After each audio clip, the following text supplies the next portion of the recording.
And we're really excited today, Eric, because we have a guest in the room that is a good friend of ours. Personally, I have learned a lot, and my sobriety depends on this person. So, without further ado, I'll let Eric do his opening statement and we'll introduce you to our friendly guest. Okay. Ultimately. So, yeah, going into this. Yeah, Ryan, who I first met, you don't mind, Ryan, I go a little bit into how I first met you. I had seen you in the meetings, folks. While I was in rehab, we had a place for like a transition, a sober house, sober living. And so the alumni meetings, I was doing them from the sober living to get acclimated with the group, with the actual meetings themselves. And I was attending the meetings on the nights I had planned in my post-treatment. And Ryan was one of the more, how can I say this, more faithful meeting attenders. Ryan was there quite often, among other people that I got to know in the meetings. And I was fortunate enough to meet Ryan and Ev actually in Ottawa. And it was very early in my recovery too. So I feel very fortunate to introduce everybody listening to Ryan. And I'm Ryan. I'm just going to throw this out there so you know you weren't in the meeting I was online, but we did Irrational Thoughts. So maybe you could tell us a little bit about yourself, and then maybe we'll jump into some ideas about Irrational Thoughts. What do you think, Ev? Sounds like a plan. All right, Ryan. Appreciate it, guys. I've been watching your guys' podcast. If you are that you guys have done so far, it's doing a great job. Yeah, I'm in these guys' group that we attend, quite faithfully. I went to treatment back in 2020. I went to Sea Ridge, which is a sister company to Heritage in Nova Scotia. So yeah, it's been a journey for me. Been doing this now for 4 years almost, and I've had my ups and downs, as these guys know, because I've always come into these rooms and I always preach about being honest with yourself. There's no point in lying to yourself because you're not going to get anything from that. This is a big program about honesty and acceptance, and I looking forward to doing this with you guys. And irrational fears, like we talked about today, they my life for a lot of years, and still do, from time to time. And there's tons of them. We only had one tonight, but I could think of at least 5 that go, with my or against my sobriety quite frequently. Yeah, I don't know if you guys want to talk about those right off the bat, or Well, let me just jump in then.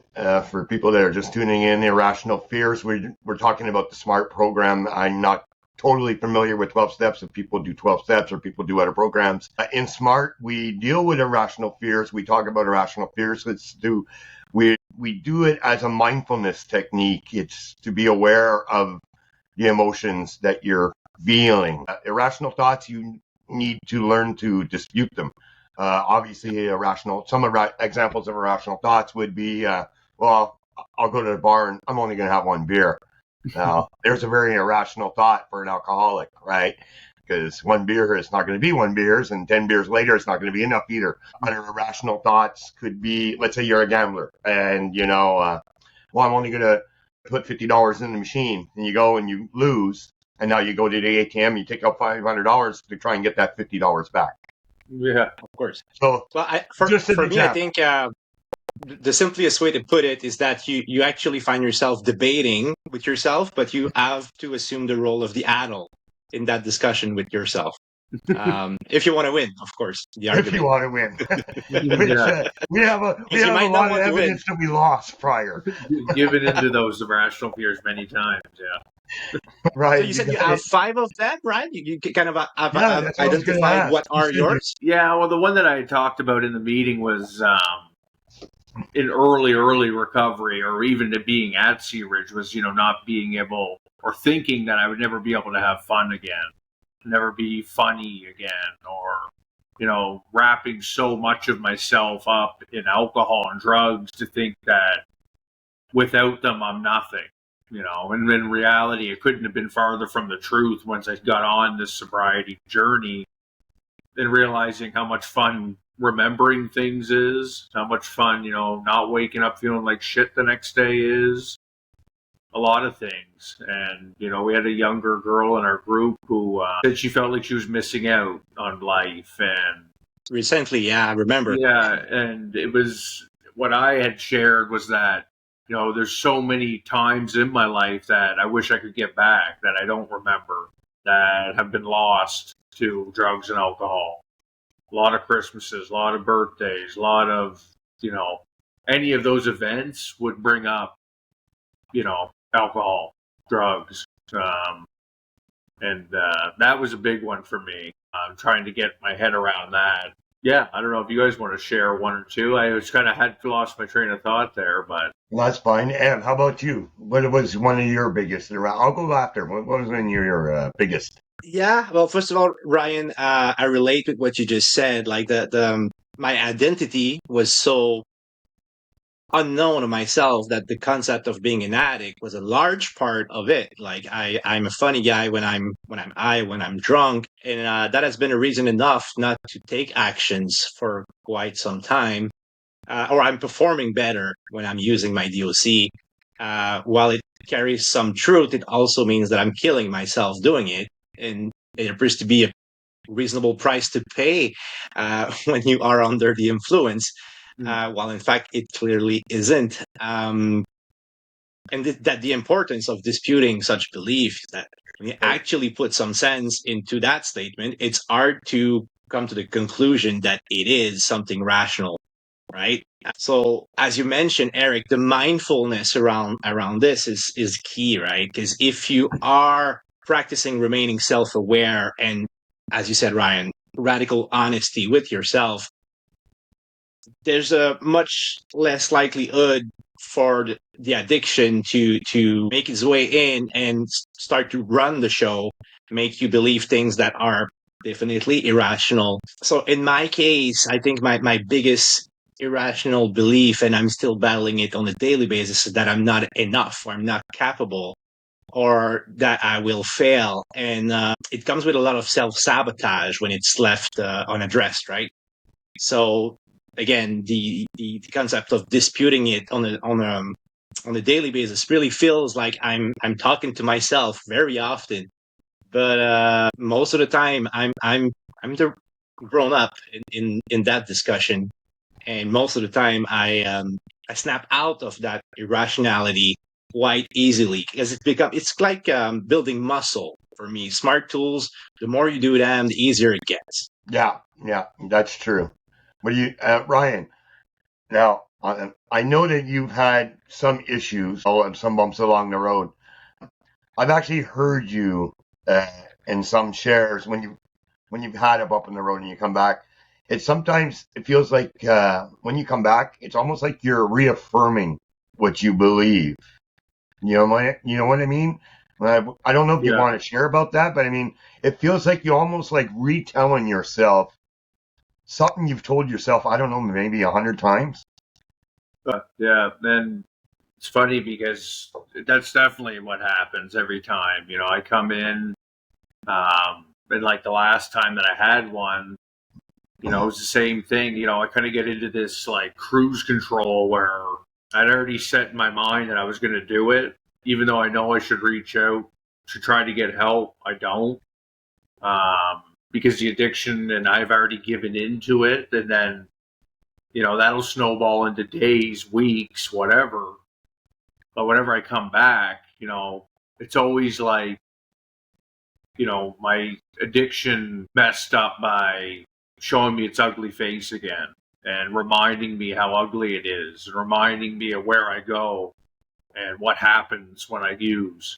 And, last time, it starts out as thinking, oh, no, I'll have some today, recover tomorrow. And it's just that's the biggest lie to start right off the bat, because, it's never enough. I can't, once I skip the ball, once I have that first one, the addiction has the driver is driving and I'm in the passenger seat, and it's leads me to a place that what could be turned into a couple beer, which I've never had in my life.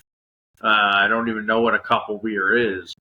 All of a sudden, a week later, I'm staring at myself in the mirror, and it's just like it sucked the soul out of me again. And it reaffirmed, like you said, that why I need sobriety in my life. And I have to get that day one back under my belt, because that can be the hardest one, especially after a slip or a relapse or whatever.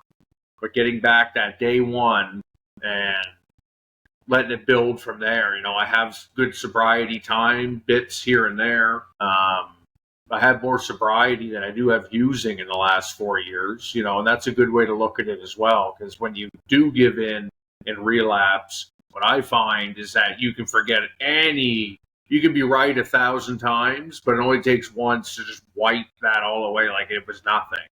That's how my brain goes to, you did it again, you fucked up again.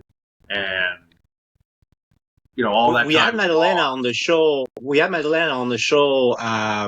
the previous episode, and she was saying like this misconception that a lot of people have that you go back at day zero kind of thing. But as you've mentioned, right, you've been sober much more days than the days you've been actually in active use.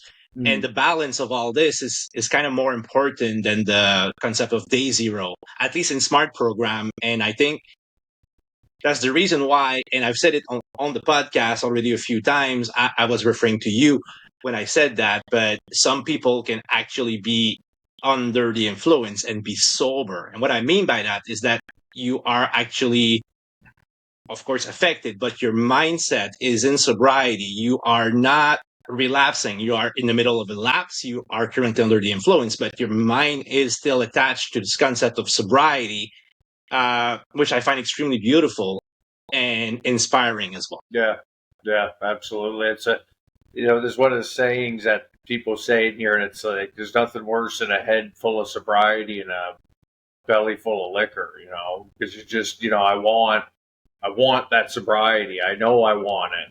And even though I messed up, it's like, I still want it, even though this poison that I put into myself, expecting to have a good time,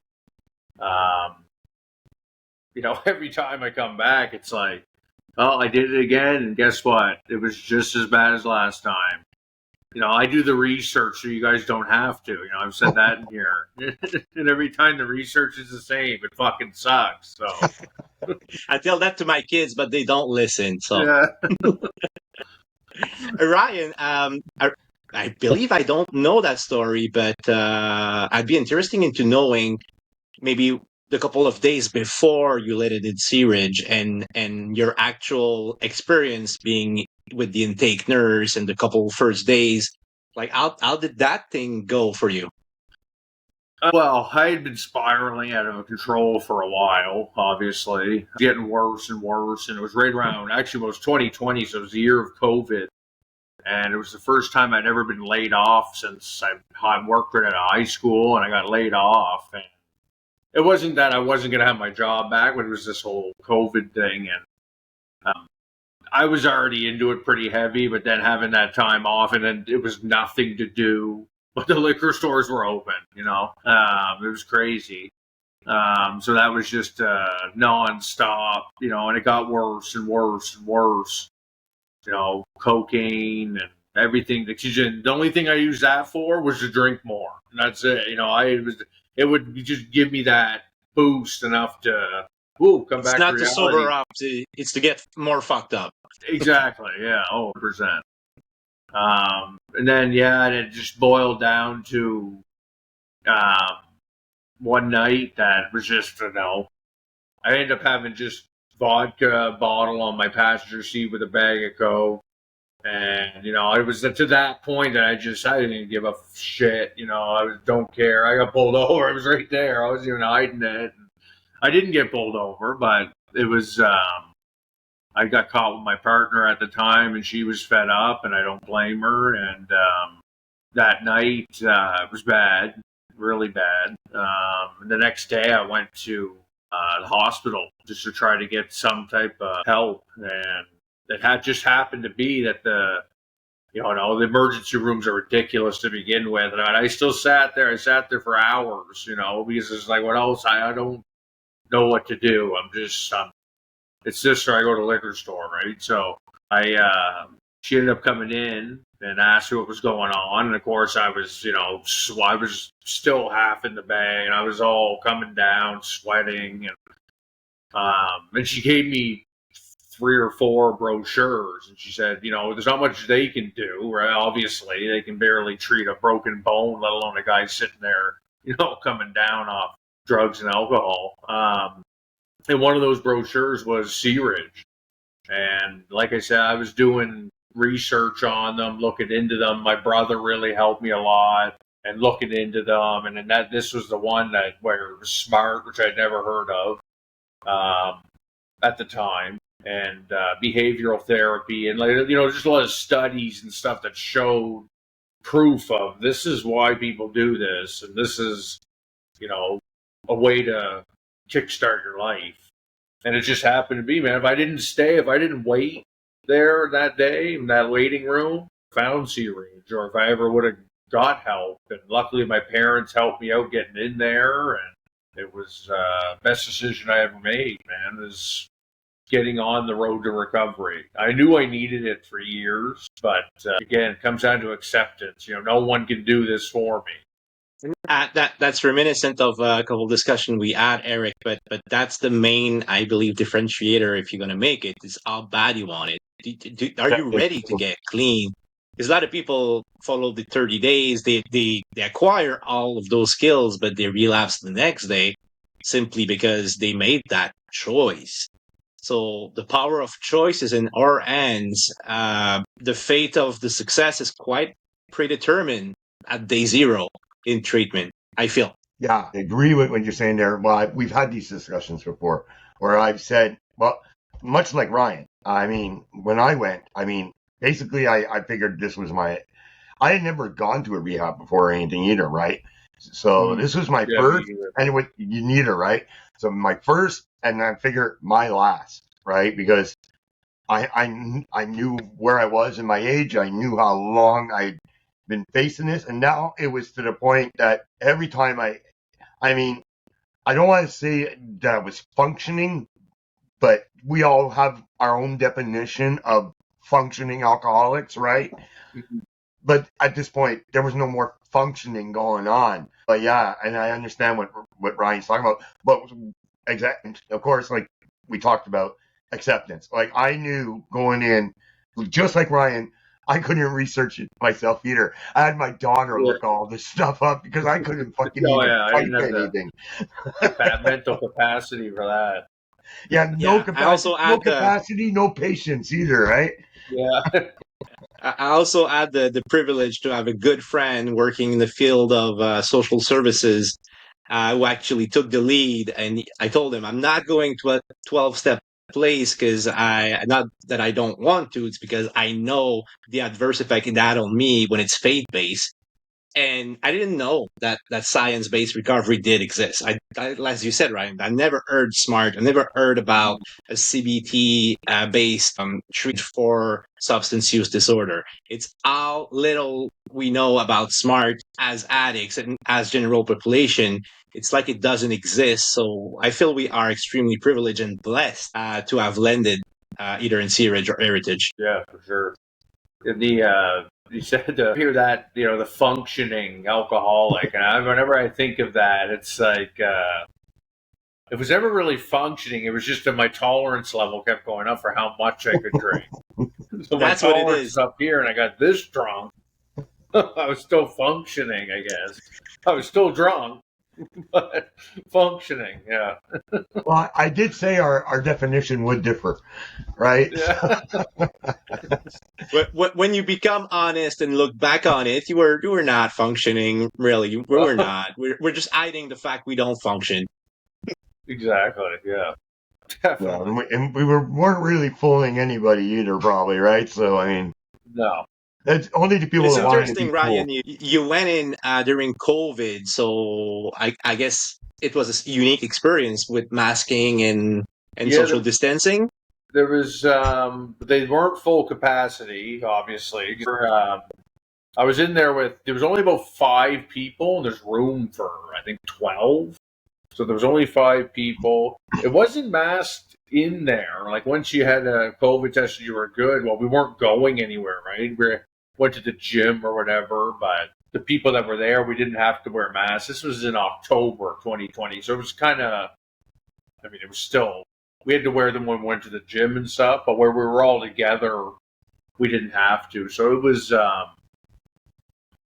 interesting. It was, again, I had never been to rehab, and my thoughts, that's one thing is, I'm sure a lot of people is that rehab was like this dirty word that, I had seen movies and TV shows, and when people go to rehab, it's like, people just absolute at the bottom. So I just felt so bad going in.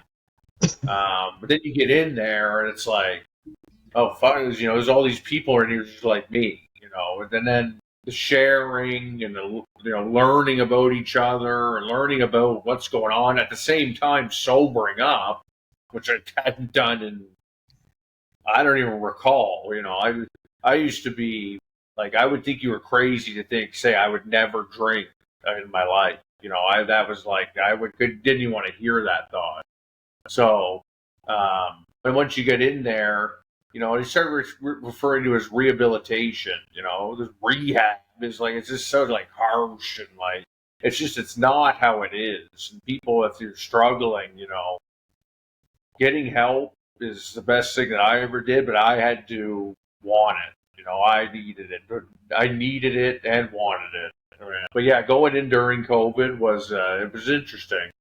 It was a smaller group, but we didn't have to mask up and stuff, so it was good. We get the same effect of that. And yeah, you mentioned being a small group. I guess you were pretty close with one another. The closer the group, usually the more intimate you get. Personally, that was one of the life-changing experience in treatment is actually for the first time being honest and building new relationship on honesty. Personally, like lying has been a large part of my problems. And I don't believe I've lied, at least not consciously, since getting into rehab.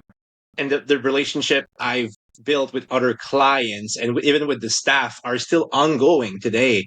It just goes to speak at what a genuine relationship is versus just appearances and masking who you are with people around you. Yeah, when you come out of that fog, all of a sudden, I like to call it, and then you start talking without it, and your head starts clearing up, and it's like, whoa, like it could be a lot. The pink cloud that you talk about a lot. Obviously, that is something that I had coming out of it, like most people do, because it's like you're in this safe space of rehab, and you're sober all of a sudden, and it's like I can take on the world.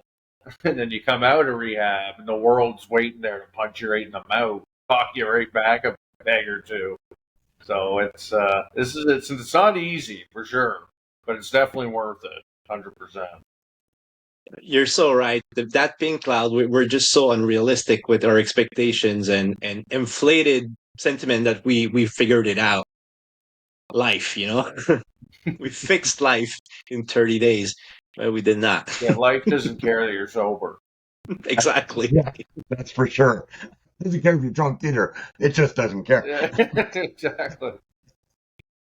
Yeah, it's quite neutral. Even the substance doesn't care about us, Like, it's only us and our choices. And well, you've mentioned it, like that pink cloud. I guess when you got out of rehab, were you going back to a salvageable relationship and family or whatnot, or was it pretty much already on your own? No, I was going back, but it was kind of the damage that I had done and caused, had been too much. And I had to adapt to living on my own, which I still do. But it was a lot of things that, I neglected in my using days, of being an adult and being, responsible And, I was in relationships and I was just always, I was drinking all the time. It was just, didn't want to grow up. I didn't want the party to stop, when it's just, I needed to stop, I needed to stop myself, and I needed to own up to the things that I had done and face the things that I had done and face the things that had happened to me as well. And that's what sobriety is all about, is facing the things and the reasons why you're using. That needs to be figured out, or the using is going to continue. So when I realized all these things, and the only way I could figure them out was sober. And when I would go back and relapse and think, because I was angry at, people, places, things like we talk about in these meetings, things that are out of my control, it always led me back to just, solidifying the fact that I need sobriety, period. Because this going back and using it just opened my eyes every time to the mistake that I make, and thinking that it's going to help or get me through a situation. It just couldn't be farther from the truth. It just gets me deeper into shit and drives these situations even worse because I just neglect them until, it comes to a head. And that's what happened when I got out. So yeah, I had to, again, life happened, and I tried to run away again, but I was stubborn and I wanted sobriety too bad to keep myself down, even though I tried.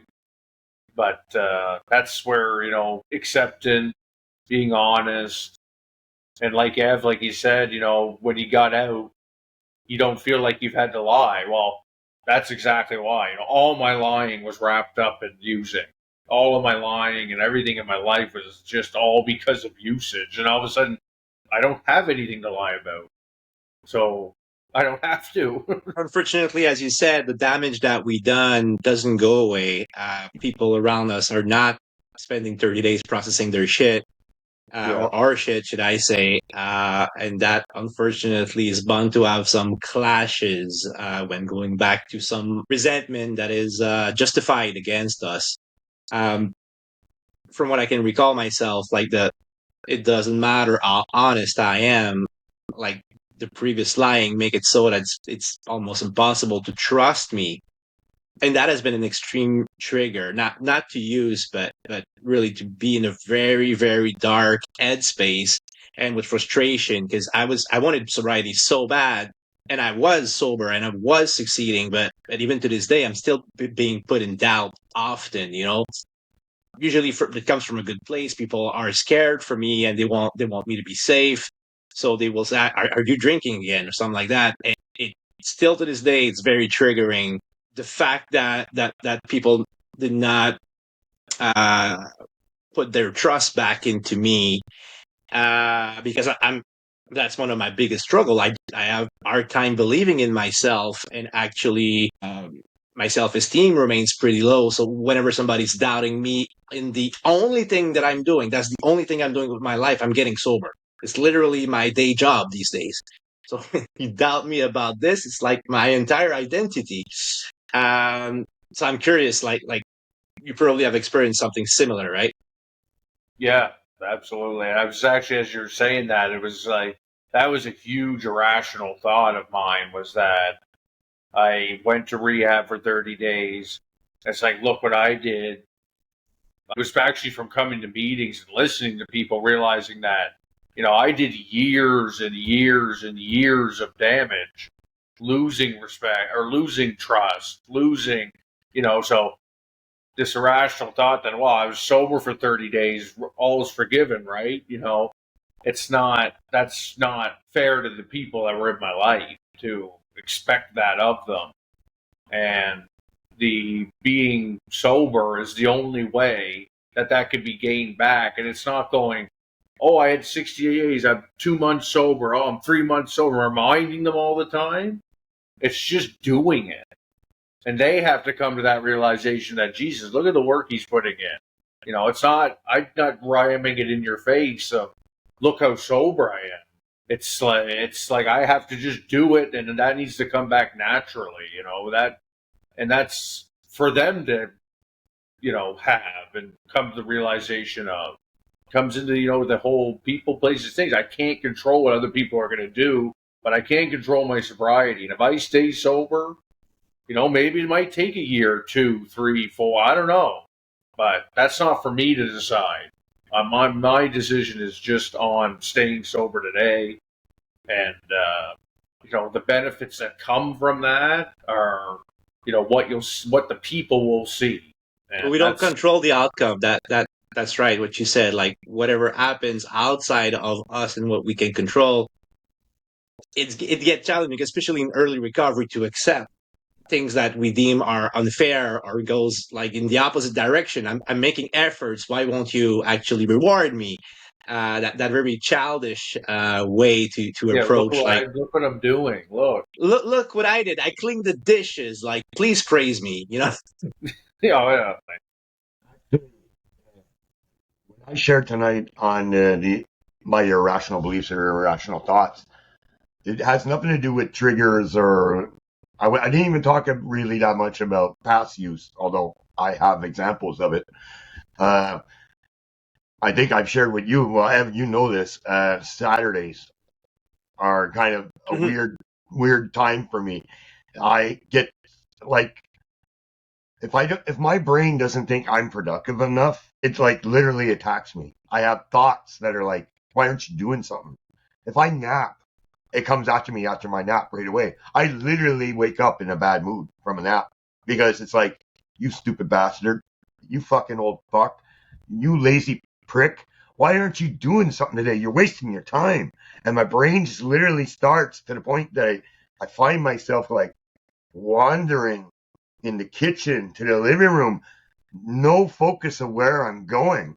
And I have to dispute these irrational thoughts, and I have different techniques I use. Like it's whether I hop into the car. And for me, like I said, these are not cravings. These are not urge based. So I realize I'm escaping the situation, but that works if it's really bad. When it's not too bad, I put on music that have no lyrics. Like I have certain Latin music with horns and everything, which for some reason it's lively enough without lyrics to put my mind in a good spot. And I will actually find myself starting to like do something productive. I don't know why, and it's like, but it's like my brain, in some ways, my brain doesn't want me to relax, which is something I'm still trying to learn in recovery. And I'm sure we all have this problem. And you describe it pretty well. I think I've heard what?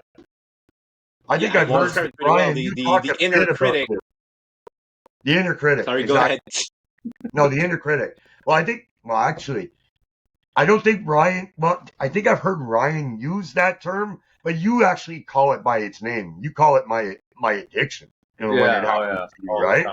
At my addict brain. Your addict brain. Or and that's actually before I used to really separate the two inside myself.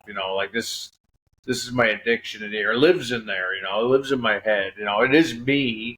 But when I can kind of separate it from who I am, and who I am is this guy sitting in front of you. This is like an alter ego that is there, but it's only when I give into it. And yeah, the harsh thoughts on myself are, no one's harder on myself than me, and I'm sure you guys get that too. And it's like, same thing, you lay down or something, have a nap. It's like, sometimes I have to say, like, it's okay to have a nap. Like, it's all right. It's not the end of the day. Oh, lazy shit. Those like degrading thoughts and the beating down thoughts are my addiction. Trying to push my buttons and trying to, get me to get to the point of saying, fuck it, where I've been before, and just frustrating me, and it's hard to quiet that critic down, that addict down in there some days, for sure. Just talking. Self-compassion is hard to acquire, even when you've been sober for a long time. It's hard for me to be gentle with myself or understanding of my limits or whatnot. Like it's just so normal to need a nap and to actually nap, but the fact that we feel guilt for that is very speaking. Yeah, even the guilt of like buying something for myself. Now that I would spend, if I've spent, I don't even know, tens of thousands of, maybe hundreds of thousands of dollars on using. But I have no problem there all day long. Take my car, take my money. But it's like buy myself a shirt. It's like, oh, maybe not. It's like $40. It's like $40. That would be that's a 2 for. Let's go here. That's nothing. I still struggle with that today. It's so weird. And it's like the self-compassion thing. It is, buy yourself something. Jesus, like I have to tell myself that. Oh, I'll do it. Even though it's like $100 or something. Like again, I wouldn't blow through that in no time. Like that would be, and not think anything of it. When it has to do with hurting myself, putting poison, drugs into my body all day. My brain loves that shit.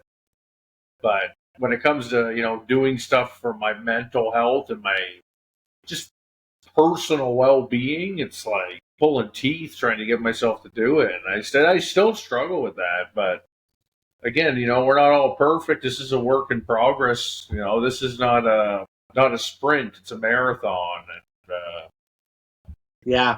I notice a lot of newcomers in the room are like, they expect to know when this is all over.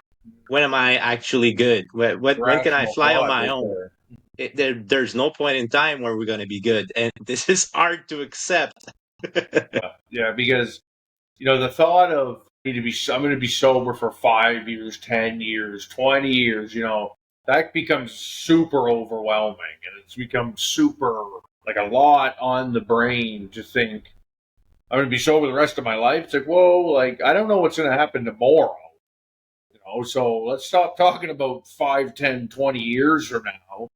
Let's focus on, like we say, a lot of these rooms, one day at a time, what I can control. And that's what's in front of me right now. I'm in this podcast, I don't need to be thinking about next week, next month, next year right now, and it's again, it's still a work in progress for myself, but it's, stop and smell the roses, that old saying that just, enjoy life for what's here right now. It could be a lot worse. And I say that in the meetings too, I'm having a good day because I'm sober, and I know it could be worse because, or a bad day, having a bad day. If I want to see a really bad day, I know where the liquor store is. Then I'll see a really bad day, week, month, year. I don't know. But if it wasn't for these rooms that we go into and community in general, I would be in active use. I know I would have no one to talk to about it. No one that I'd have people to talk to, but no one that understood it like you guys do and like people in our groups do. And that was a piece for me that was missing, was always feeling alone and always feeling like going You're stuck through with this your alone. problems. You cannot, even if you would like to talk about it, there's nobody that can actually listen.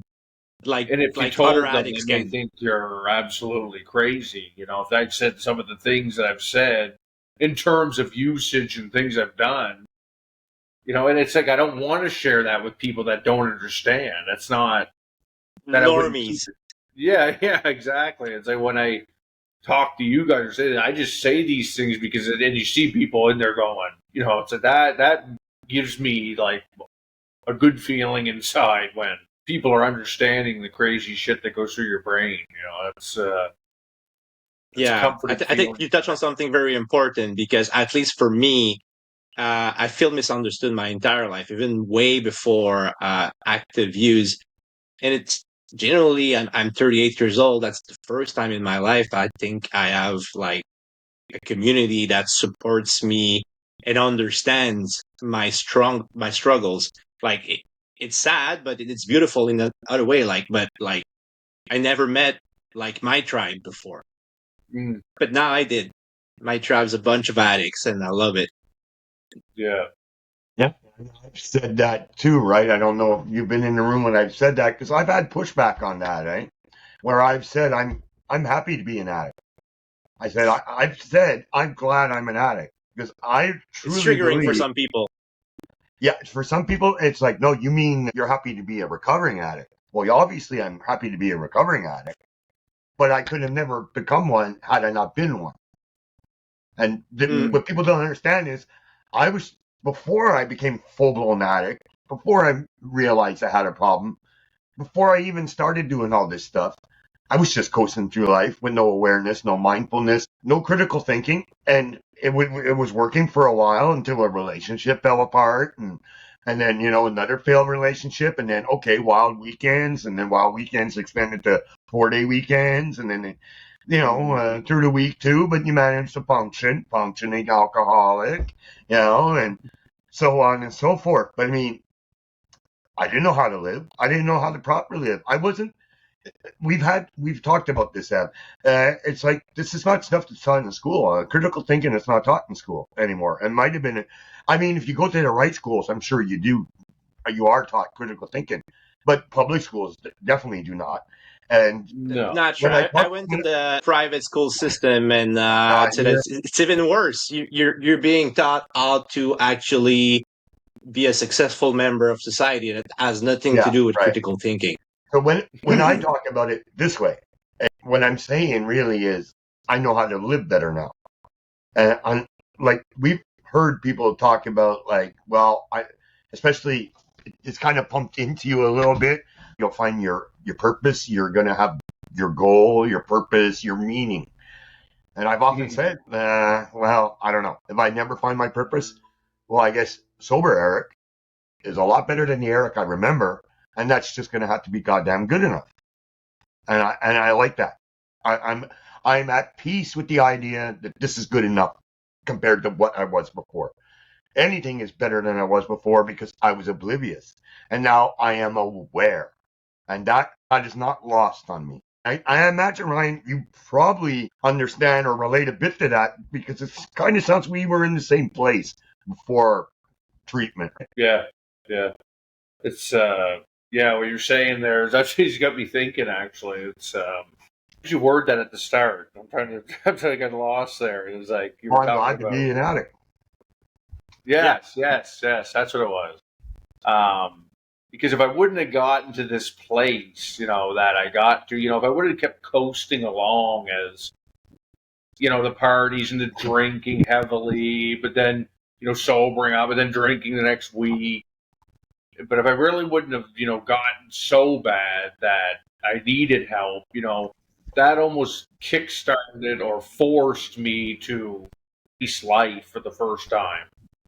Opposed to constantly drinking and using and running away from it. It was like, okay, you need this in your life because, even from when I drank at a young age, I would always be overdoing it right off the bat. So I was, right away, I was already having those signs of addiction. Obviously, I wasn't, when I had my first drink, I wasn't, off the rails to the point I was before I went to rehab. But even when in high school and in my early 20s, all those, throughout my entire 20s, I should say, it was always that never enough. I needed more. It was always just like, and it was really consume it quickly as well. I want to be drunk now. That's why I went from beer to It's like the disease of more did not grow on you. Like you had the disease of more very young, right? Yeah. And it was like, I could have liquor. Yeah, so I was asking, like, you had the disease of more for like very young, right? It's not something that grows on you. It was already there, like from the get-go before you start using. Yeah, definitely. It was always, like I said, I even noticed it from a young age, even in my teens, that I'd push it to the extreme all the time, and I'd want more. And it wouldn't matter if there was liquor and drugs all in front of me on the table. I'd be thinking about having more for tomorrow. Putting some, doing this or that. It was just always more. And it was the disease of more is a good way to put it, because I definitely have that disease of, I don't know where I was expecting to get to, or, they said finding the answers to life at the bottom of a bottle. I never found it. It was still every bottle I finished, it wasn't there. Yeah. If it would be possible to find it in a bottle, somebody would have already found it for us. But no, apparently it's not there. There was a cure to this thing. We wouldn't need these meetings, and we wouldn't need the community and the support from each other. If there was, oh, go to rehab, you get out and you're good.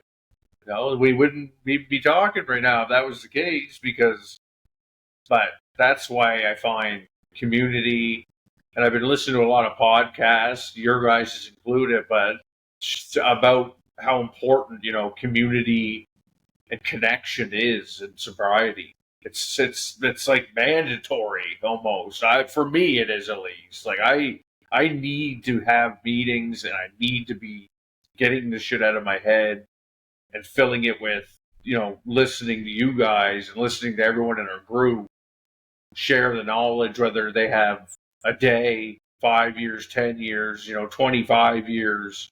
It's even those people that do have long-term sobriety. Well, they're in a meeting. That is always the thing that blows my mind. Oh, you've been sober 25, 30 years, but you're in a meeting. How do you think he's been sober 25, 30 years? Because he's in a meeting. And there's the proof right there. And that's what I latched onto, was meeting makers make it. Those sayings that I heard at the start that used to piss me off, one day at a time. Fuck, of course I'm living one day at a time. What the fuck else am I supposed to do? It's like, I didn't get it, I just didn't get it. I wasn't understanding what they were saying. But yeah, and it sounds preachy, like you're just trying to convince me or of something, like to believe in your path, and like I'm better than this. But we all go through that phase of resisting acceptance over faith. Yeah, the addict brain going, that's stupid, in my head. But in reality, it's like, yeah, don't listen to that. Jesus. You start listening to that, I won't have as much power. Meeting makers don't make it. Whoa. That's what it's going on in here. Bunch of losers. Yeah. Meanwhile, I'm sitting here by myself in my underwear getting hammered. What are those But it guys? really be like that. Losers. Yeah, what a bunch of losers. Yeah. I feel much better. Where's the next beer? Yeah. Fuck. Yeah, the denial can come back pretty strong, right? Again, back to irrational belief. Once you let one slip, it's a slippery slope and it goes fast. And this is where you find yourself in a liquor store believing you're going to sober it up tomorrow. It takes a couple minutes, right? We know that. Like, addict brain is very powerful. If we empower it, it takes the power and strip you out of your self-control, like just like that. Yeah, it only takes one to give the power back. For me personally, if I have one, and I don't, which I've shared in rooms with you guys, I don't go from, I got like a 6-pack tonight, I was all right. No, it goes like 0 to 100. Like I never missed a day of using. I could be sober for a year, and if I have one, it's like I'm just right back on it. Like I go right back. Hardcore, aggressive amount, and that's how my brain operates, and that's how I have to be accepting of that fact that this is going to happen. If you're going to use, it's going to be bad, so you better be prepared for the other end of it, and not blame everyone and everything for the liquor and the drugs you put into your body. I did that for a lot of years too, blaming, pointing the finger. I did this, or you won't take me back, or I'm gonna shore by fucking up my ELT and going back onto full blown addiction. Show them, yeah. Well, that's something. That's actually, when I started coming into these meetings, you were one of the first people I remember saying, "Play the tape forward." Mm-hmm. I remember you saying that. At first, I was like, "What does he mean?" Until like he really explained. Like I played the tape, and. You want to explain that a bit to someone that's never heard that before? Yeah. The play the tape for, yeah. Well, I heard it in treatment for the first time, and again, thinking, whatever. That's kind of was my. But it's like, play the tape forward. What's going to happen? If I have one, it's going to lead to 20. It's going to lead to days, weeks. I'd always say, I have the tape. It's right here, and it's labeled misery. It's labeled shitty time. So let's put that tape in here. Let me remind you, where you're curled up on the floor, crying, and life's ended again. But because that's the same tape. That is the tape. It's here, And I think it's a VHS because that's how old it is. It's an old tape that when I put it in, I know what's going to play. There's no. I've done it enough times, and slipped and relapsed enough times that it's never going to be better. And that's something that I say. It doesn't get better. And I'm not talking about I'm talking about using. Mm-hmm. It doesn't get better. So don't think because you had X amount of sobriety, I don't let my addict brain tell me you're good now. It's brain damage, and it's not reversible. It's not because you've been good with yourself that you're not as damaged as you were from the very beginning. And that the concept of day zero, it's real in that sense that there is no healing of the brain, there's just healing of the way you actually behave, but not the damage to the brain that causes us to have the disease of more. And you explained that so simply. It's really not just to praise you, but you've been inspiring from day one in those rooms, and you're one of the reasons why I listen to Meeting Makers Make It. Bro, I'm gonna go listen to Ryan. That place is gonna be like something that I can relate to, something that actually can give me power. And I have a question that I never asked you, but you have the few slips since I know you, one or two or whatever. But do you consider that you grow in those opportunities? As you mentioned, it doesn't get any better. And if you try it again, it doesn't get any better. But you think you acquire some sobriety into those accidents? Yeah, absolutely. Every slip and relapse I've had, again, has just made me realize, and I always take something from it, whether it be the next time I have a craving, remember the feeling you had when you had your last relapse. And, when I come out and learn something, I come in and talk about it, share it, get it out of here, because I can't leave it in there. If I leave it in there, it'll just drive me to more and more and more. But every time that I do, and I don't condone relapses for that reason. Some people do stuff that a relapse could mean you don't come back, and me too, because once alcohol starts, I could do anything, I'm invincible, right? So, I always take something from it and learn from it and use it to go forward with, not back. What's back there is done and over with. I can't stay in the relapse and be feeling sorry for myself in the relapse when I haven't even tried to come out of it yet. And once I do, take something from it that is going to help me stay sober again. And they've all taught me something. And in the start, I used it as an excuse. So, relapse is part of it. But no, so let's have one. Yeah, let's have one. I mean, it's part of it, right? Well, and I tried that at the start, and it was just as shitty on my first relapse as my last. They've all been shit. Every single time has been just shit. And, one of these days I'll never just stop trying. That's for damn sure. And I don't know what tomorrow's going to bring. So, again, come back to the one day at a time. That's truly all I do have. When I come back to it is today, is what is happening right now. Not to say I'm not making decisions about my future and stuff, but the only controllable thing is what I'm doing now. And if that leads to better things in the future, which sobriety does, and which relapses have taught me, it doesn't get better. That's I keep that in my phone, in my notes that I keep sometimes of whatever grocery list up, but this is always at the top. It doesn't get better. But if I ever write a book someday, that's going to be the title of it. You should get it tattooed somewhere like on your forehead. Yeah, right here. He's going to write a book. It's going to be called It Doesn't Get Better. And you open it, every page says that, like Jack Nicholson in The Shining. Ryan, you mentioned and you're cured. You Yeah, you right. mentioned you Let's you not you, use that word. you I heard mentioned somebody you say that in you rehab once. I can't wait for my 30 days to be done when I'm cured. And the mm, people I was The sitting with keyword. we just looked at each other and went, yeah, it's kind of like, oops. Somebody want to tell In for her? a rude awakening. somebody will come back soon in rehab. You've mentioned, Ryan, that you sobered up in 2020, so that's about 4 years ago.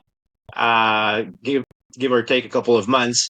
With Smart Recovery, did you have any encounter with 12 step or other program before getting into Heritage? Sorry, Searage. Searage, yeah. Before I went to one meeting here in town, and this is before, I knew I needed help, and I did kind of said it, but I was still using, and I went to an AA meeting, and no, it was in like a basement of like some building, and it just wasn't really for me, that particular meeting. Now, if I would have known how much meetings would mean to me down the road, maybe I would have taken it a little more serious.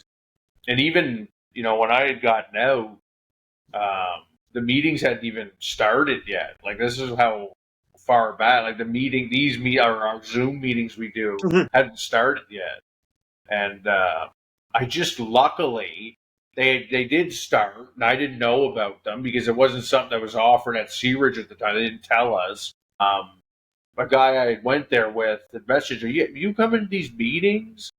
Or have you been going to the meetings? I'm like, what meeting? I don't know what you're. And he gave me, our good friend's number, and he started inviting me, put me on the list, and I started going, but I wasn't really paying attention. I was just kind of there to, please other people. And I have gone since I've been into Smart to some NA and AA, and I'm open to anything that helps anybody stay sober. Whatever I works for me, might not work for you, but at least I can listen to your take on it, or your I keep an open mind now about Yeah. anything that can help with my sobriety. I'm I, I have a game. saying that if you skip the 21st minute, there's no difference between a 12 step meeting and a smart meeting. There's a topic, and well, it's whatever of the one of the 12 steps can relate to something in the 4 steps of smart. Because at the end of the day, we're talking about addiction and recovery, and we all speak the same language. For me, that really is what it is. And I do appreciate also here and there going into NA or AA, even if it's not my program. But as you said, I always learn something that I would not potentially have learned on my own or in our smart meetings. So I really relate with what you're saying. But then, did you move into making the actual step and getting it sponsored, or you just stick to your No, smart program? I never got a sponsor. I never truly worked the steps or anything. I know what they are. And the Serenity Prayer, which that was one thing, that Serenity Prayer. I'm not really into that, but that saying, about, it's just to how it's laid out. It's like it's a very true statement. Like, I do, Yeah. I don't pray to it or anything, but when I do hear it, it's like, that makes sense, because Yeah. they do have Well, good things. the acceptance is actually the essence of all this, and I think the fact that you don't control what's external to you, you only have control on what you're actually doing and how you react to those external events. I think it's, at least for me, it has been easier to accept by having this prayer repeated over and over again, because it's so simple and accessible, and easy to understand for pretty much anybody. So yeah, there's a lot of good in that. Yeah, for sure. And like I was saying about the meetings that we go to. At first, I wasn't really paying attention, and then of course relapse, and then I wasn't really invested. But it wasn't until I had a couple of things that happened. I was living on my own, and I really went, okay, I'm really gonna buckle down here, turn off all my stuff, and just listen and learn. Because these people are staying sober in here and I'm not. So what the hell's going on? I need to figure it out. And once I started doing that and started sharing, just off the top of my head, not, writing down all the, everyone's going to like this or everyone's going to like that, just saying what comes to my mind. That was so much more natural and organic that it, all of a sudden all this stuff started coming out. I didn't even know it was in there. And it was every meeting I go to now that I know how much they mean to it, I think that's a slow process that I'm having, is like the excitement of seeing all you guys and seeing how you're doing and hearing my own stuff. And I know how much of a burden comes off when I do. Not a burden, but, just that, the mental burden that builds up. The weight is lifted automatically. Yeah. I've never felt, I'll put it this way, I've never felt shitty coming out of a meeting before. Been like, oh, I want to go use now. That's, for me personally, I've never experienced that. So, yeah, I've always come out going, feeling good, realizing I've shared, I've listened, and, the hour and a half, maybe on a late night, 2 hours, every few days or every day, whatever, it's a very small price compared to the hours, days, weeks, months I've spent using and not remembering shit and destroying myself. That, to go to an hour and a half meeting is, that's medicine, man. That's the medicine that keeps me sober. And I've said it in our groups many times. If I don't take that medicine, I get sicker as the farther I get away from not taking it. So if I'm, a week, 2 weeks, I notice it right away. My brain is like, my addict brain is ready to pounce on me if I stop coming into meetings. I stop sharing, stop that connection. My addict inside me wants this to stay in here. It doesn't want anything coming out. It wants to stay in there because it knows if it does, it's going to twist my thoughts enough that all of a sudden I'm sitting in front of the liquor store. And it's the fuck it mentality because no one understands me. And, that shit that comes with it when I know people do understand me. And I understand people that are in these rooms, man. It's just, we all have different roads, but, the story has that one common theme. That's addiction. Whether, whatever road we're on, it's, we're bonded by that. And that's really that's what's been the game changer in my life, for sure. Absolutely, 100%. If it wouldn't be for the meetings and the sharing and listening, I would be in active use. I know I would, because, like I said, I can't do this alone. And, if you think you can, good luck to you. But I know for myself, I need you guys, and I need our group, and I need people to help me along the way. I'm not blind to that fact anymore. That this is, you need help in doing this. Sorry, I was on mute. I said I think it keeps us humble at some point when we realize that we're unable to do it on our own and we depend on our fellow recovering addict. Because I've been self-reliant my entire life. Like I knew better, and I found a way all the time through cheating and whatnot. But since I got sober, I realized I'm not that great. I'm not able to do everything on my own without asking for help or getting support. So yeah, that humbling experience, I think is also very life transforming, at least for me.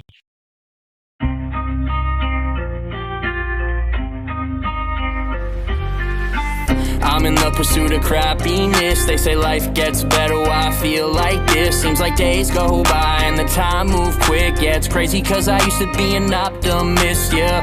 I'm in the pursuit of crappiness. They say life gets better, why I feel like this. Seems like days go by, time move quick. Yeah, it's crazy cause I used to be an optimist, yeah. Like everywhere I go, I feel a sadness in my soul. I got pain deep down cause the world is cold. It turns out that my heart isn't made of gold, no. And on that topic, ain't no road with yellow bricks, only streets with gaping potholes out of rocks that I can kick. Not to mention it's a dead end, I can't go further than this, and if I chose to do so, I would be free falling off a cliff, yeah. Every day I'm on the verge of a breakdown. It's sad because I used to think the world was my playground, but damn, depression takes its toll. I felt this way for years, it isn't just a lull.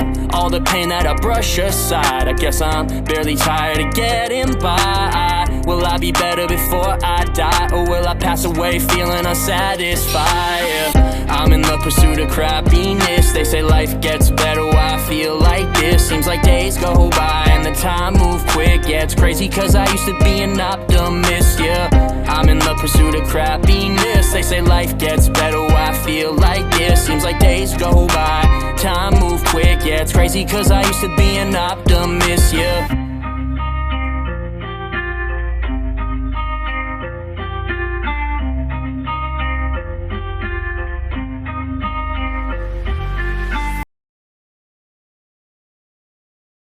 You said something that I really liked, Ryan. The fact that you never take notes or trying to figure out what you can say that will impress people or get you some love. You're not trying to people please when you share. You're being authentic, and I've always admired your shares, but I believe I started to construct the way I'm sharing in the same way, even to the fact that we don't take notes or plan before we get onto a podcast. It's the same, like a spontaneous and authentic way to talk about recovery. And that's something like, not that it's better or worse, but not a lot of recovering addicts get to that level of comfort that you can go and just speak your mind freely without planning it. But I find it's very liberating. Yeah, absolutely. Very liberating. And the speaking in front of people, I know, not that I was ever a fan, but it was always, when I thought about it, I was never a fan of speaking in front of people about things I didn't give a shit about. Like in school or whatever, doing a presentation or, I don't want to talk about this. But when it comes to this and sobriety and, just people wanting sobriety and understanding, it's just like, it's an empowering feeling to share something and for someone to go, man, I know exactly what you mean. And I know, exactly how you feel. And that's just something that I've never had in my life. I've had tons of great people in my life, but never the people that understood this, this addiction thing that we're all battling. It's just, I can't say it now. And as you guys know, and whenever there's new people in the rooms and stuff, I always say, like, how much these mean, how much they've changed my life, and how much just, if you want sobriety, you got to figure it out in these rooms. That's how I had to figure it out. This isn't something that, you're magically going to read on the internet, or you're going to see a meme, like you guys put some great ones up. And, that's not something that's going to go, oh, that's how I stay sober. I wish somebody would have told me that. It's not, I wish that was something, but it's just not how it is. It's something that you need to be constantly working on and constantly improving, wanting in your life. It's not for the faint at heart, that's for sure. It's a lifestyle, and you must let go of your previous lifestyle and accept the limit that are now yours. Like the framework that you can evolve in is limited to these parameters, and your boundaries are very important, and all of these things that we never respected before when we were in active use. But yeah, that's the thing. You've seen it, Ryan, just as much as we did. Like, the relapse rate is around 90% and maybe higher than this. It is not easy. And you really gotta want it, but also it's a matter of discipline. Like, if you let go of your routine, it's easy to fall off the wagon. Mm-hmm. Yeah, as I say, you know what is easy? Driving to the liquor store. That's wasting easy, yeah. my life away. That's super easy. I got really good at doing that. But, when you put in the work and the sobriety, and it's not all going to be great. You know, it's not how life operates. It's not, oh, I'm sober, everything's perfect now. It's just not how it is, but it's a hell of a lot more manageable sober, I can tell you that much. And it's a hell of a lot easier to, recognize the good things in life when being sober. And I was just an extremely, extremely negative person when I was using. More or less when I was, in between. Using me, whatever, but the irritability and the hatefulness when I wasn't, waking up in the morning, all those things, just thinking about my next drink, it was just too many years of it. And,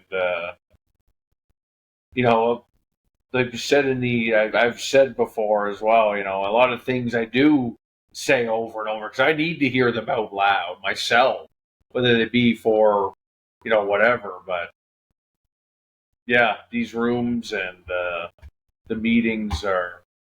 But that negativity you mentioned, I believe, like with a little sobriety, turns into gratitude, and like not that we are ecstatic, but being content with life as it is. I think that's beautiful. The first time we acquire that kind of headspace where we're at peace, at least in the moment. It may not last for long, but right now I am content with life. Something I've never experienced in active use ever. No, definitely not. Say one thing, and Ryan kind of touched on it. Sobriety, or at least recovering in sobriety, is not easy, right? And one of the things, well, when I talk about that, I find I'm a better person now since I've started this program. In a lot of ways, what I mean by that too is being an only child, being on some kind of spectrum of ADHD or neurodivergent or whatever. I spent a lot of time not knowing myself. This journey of recovery it's about not running away from yourself, right? It's about not escaping all the time, or not doing what you want right away. There's a lot of that too, or a lot of the fuck it's, or a lot of, don't tell me what I can't do. All this stuff that was us before, because we didn't want to be who we were in a lot of ways. We just didn't accept who we were, or we didn't understand who we were, or we didn't like some of the things that we discovered about ourselves. And in this journey of recovery and sobriety, it has been the most fascinating part for me and it's ongoing, right? It's not like I got this figured out, like Ryan said. It's like, it doesn't end. It's knowing more about myself each day. One of the things Ryan said again is the connection, the communication, the seeing people. I was so much alone always, ever. Even when I lived with a family, with stepkids and my own daughter and a wife that ignored me, these people were all there, but I was still alone here. And not till recovery do I understand how to process and think better. And that's the point, right? I think Ryan too was mentioning it. You mentioned it, is that we are dealing with life now, and we're dealing with life on life's terms. And you say in the moment, I prefer to just call it dealing with it. But yeah, we're just dealing with life now. We no longer are escape artists, right? Yeah. The acceptance, the radical acceptance. So a lot of people say it, but people that actually walk the talk on radical acceptance, there's very few of them. But that's the thing. It's hard. It is. Right? Wouldn't you agree, Ryan? How many people have you seen in the rooms that have not come to acceptance? And we see them a few meetings, and then we never see them again. Yeah. Yeah. Well, it gets hundreds of invites get out. We usually have, 30 to 35 would be a busy night. So it goes to show you that, the radical acceptance is a key part of staying sober. And keeping sobriety. Because, it's easy to say, yeah, I have acceptance today when nothing happened, it was a normal day, went to work, but all of a sudden someone dies. All of a sudden you lose your job. All of a sudden something traumatic, like life, is going to go, here, how are you going to deal with this?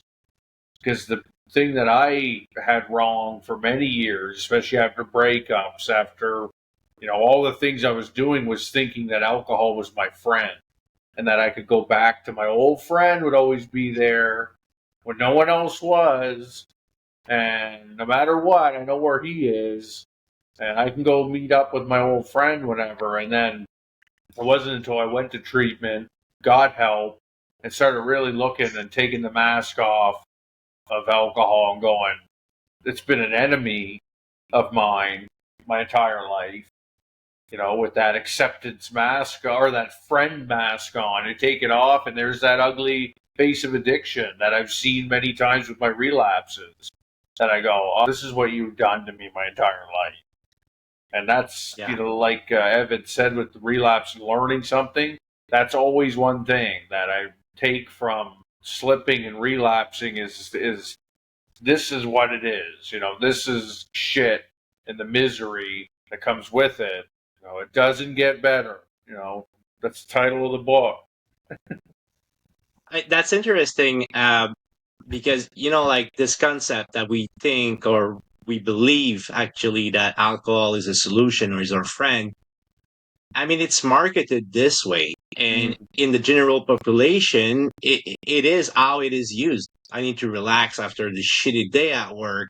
Yeah. Like people that don't have an addiction actually have that relationship with alcohol, that it is a solution that will make me feel better. Like it's a problem. It's one of the hardest drugs out there. It's harder than opiates, but it's so just accepted as a solution to things that it doesn't solve anything about. Well, how many memes I think this do is we see? the hardest thing for me since getting sober is understanding how bad people have a relationship with alcohol. And like that's all my family members, and I'm not talking about addicts. I'm just talking about normal people. Mm-hmm. Like it's just it's insane. Alcohol as a relation with everything, just getting together, like we assume we need alcohol to do these things, but Well, I was going to say, so we kind of how many memes I see on Facebook, it's almost like a running joke, but not a joke. When women are like, well, it's wine o'clock, but it never stopped. In the actual comments, it'd be like, well, just one tonight, one bottle. I mean, Yeah. But it's marketed to us, like you said. I mean, it's hard to avoid. We can't avoid it, and it's everywhere on social media, right? So, what are you gonna do? I think in this context, like I'm gonna maybe add a grain of salt of what I'm saying, but if we are victim of anything as addict, is that cultural relationship with the substance and the marketing, of course, around it that glorifies alcohol. We never asked for that when we were teenagers, but it was implanted in our mind that this is how we should behave around alcohol. So for addicts, it will destroy your life. But we gotta evolve in a society that glorifies that substance. Yeah, when I sit back and look at it, the crazy thing is especially with alcohol is that what's the thing when you're a teenager? Oh, you're 19, now I can drink. That is always the big thing. It's like, what a terrible way to start a young person's life, mine included. Because my 19th birthday, I got absolutely annihilated. And, No. Yeah. But that's a life goal. Like when you're a teenager. Yeah. I can't wait to be old enough to get hammered, to get drunk. It's like that's how twisted it is in our society that it's like you can't watch TV or a movie or anything without alcohol. Even in kids' movies, it's crazy. I have my son. I'm watching. It's like, what is it? Like, really? Like, you drinking? Like, show the parent, wine, and it's like make it seem normal that mom's drinking wine every night, when in reality, mom's got a problem. and Yeah. just Yeah. this poison that we're putting into ourselves. The Drink Responsibly campaign was actually put on by Big Alcohol. As long as you're drinking, they don't give a fuck. They just want you drinking, but they'll put responsibly in it. So we covered our bases. We said to do it responsibly, and you didn't. So That's true. Oh, geez, thanks. Well, that's because in the States they get sued for everything, right? So now they're covering their asses is basically what they're doing. You didn't tell me. It's like your McDonald's coffee that has written content is hot on it for the same reason. Somebody burned themselves, so now we got to put it. But that's interesting, especially like with alcohol, as you said. For normal people, they get an hangover and then they learn from it, maybe, or they don't. But like life goes on, it doesn't fuck them up for life. That's something that's quite unique for us. But when you're young and you're getting hammered regularly with normal people that are not necessarily addicts, it's hard for us to pick up on the fact that we have a problem because it feels like everybody has a problem. But in fact, they don't wake up as fucked up as we are, and they don't think about the next time they're gonna drink for 4 days. Like that's something that is our addict brain is forming as teenagers. Sadly, since nobody talked to us about this, and it's so taboo, the concept of drug addiction or alcoholism. Like our parents will never talk to us about it, or prevention and whatnot. Like, no, it's something, unfortunately, you have to discover by yourself in shame when you hit the fucking rock bottom once or twice or thrice. It's hardcore in that sense, and then you it's hard to find some help because you fear of getting judged, and rightfully so, because you will be judged for being an addict. You'll be judged by people that are in active addiction just as much as people that don't have a problem with it. So it in a sense, for me, it really is a curse. I didn't choose that, but we were born this way, and we were broken this way. And it feels very unfair. Like, like the main reason for relapse, and you kind of said it yourself, Ryan, like, I've been doing so good for so long. I just would like to enjoy one with my friends, like a normal person. I want to be normal. And unfortunately, it doesn't happen that way for us. Yeah, absolutely. There's a lot of stuff you said there that was like, yeah, absolutely. The thing about, I've said this back, usually I say it around Christmas time, because it's, just because somebody didn't admit or didn't go get help, doesn't mean they don't have a problem. And just because we did doesn't mean that we're weaker because of that. And I hate that. That goes back to the rehab thing of people. Oh, we went to rehab. Oh, yeah, I went to rehab to better my life. I wasn't going to rehab because I had a gun to my. It wasn't because I went to jail. It was because I want to better my life. At the same time, I know people that get drunk every night, but they don't go get help. Oh, you're gonna walk on eggshells around me because you still get drunk every night. And the reason I said about Christmas is because when I go into the grocery store, a lot of times there's a liquor store there, or like where I'm from, and I see a guy wheeling out a cart with 5 2-4s and 6 quarts, and it's like, well, but this guy didn't go get help, so he doesn't have a problem. But I'm the one you need to tiptoe around. That bothered me for a bit until I realized, I can't control what anyone's going to do. Anyone. At all. All I can control is my reaction and myself. Literally. That's it. Even my 4-year-old son, I can't control everything he's going to do. But I can try to teach him, the best way. But he's going to make his own mind up, even though he's little. But I need to be able to guide him, and if I wasn't sober, I wouldn't be able to do that. I can tell you that. That's for sure. Raising a child requires a lot of serenity prayers. Yes, absolutely. We don't control them. We can just try to teach them. I like how you said that. Ryan, I have a crunchy question for you. I guess since getting clean, like your experience with dating, I'm curious because like we said about cultural aspect of meeting people. Let's go have a drink. Like that kind of is an automatism. Uh, and dating people in recovery like herself, we all know it comes with severe risk for obvious reasons. So how has been your dating life in short?